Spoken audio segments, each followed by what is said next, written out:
শীত না পড়তেই পিঠার হইচই লেগে গেল। হ্যালো গাইস, আশা করি যে যেখানে আছেন অনেক অনেক ভালো আছেন। আমি ভালো আছি। এই তো সকাল সকাল ভেজে গেছি মুরগির পা, কলিজা, গিলা, ওর মুন্ডু এসব নিয়ে আর কি পরে আছি।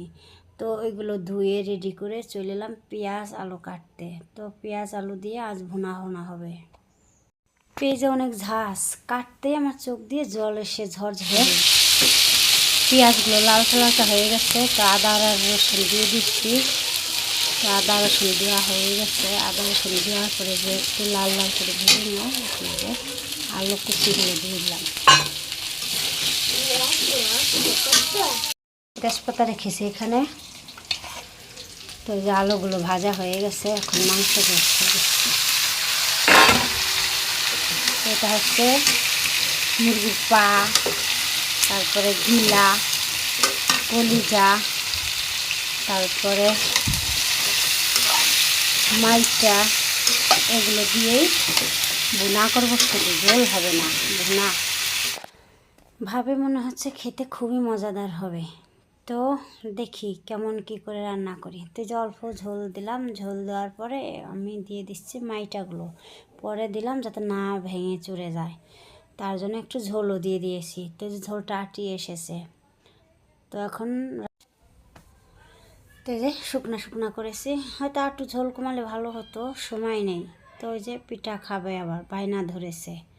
তাই এই যে পাকানো পিঠা বানাইতে চাইছিলাম, বললো না পাকান পিঠা খাবে না, খাবে পাটিসাপটা। তো পাটিসাপটা পিঠা খাবে, নারকেলের হালা বানাই নিলাম। আর এইখানে হালাও বলে, কেউ কেউ খিসাও বলে।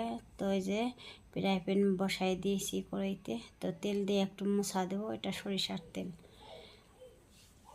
আর এই যে গুলাগুলি এনেছি, 10 মিনিটের মতন রেখে দিছি।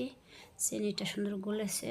তো যে দিয়ে দিলাম, এখন একটু সুন্দর করে গোল করে এখন এই যে নারিকেলের আলাটা সুন্দরভাবে বসিয়ে যে গোল গোল করে বানিয়ে নিচ্ছি পাটিসাপটা। তো খুব সুন্দর পাটিসাপটা হয়েছে। পাটিসাপটা ভাজতে গেলে আমার খুব কষ্ট হয়ে যায়, আমার হাতে ছ্যাঁকা লাগে, তার জন্য আমার ভালো লাগে না পাটিসাপটা বানাইতে। তো যে তেল দিয়ে আর এক পোজ দিয়ে নিলাম। তো আবার এই যে আর একটা বানাবো। তো খুব সুন্দর হইতেছে, ভালো লাগতেছে বানাইতে।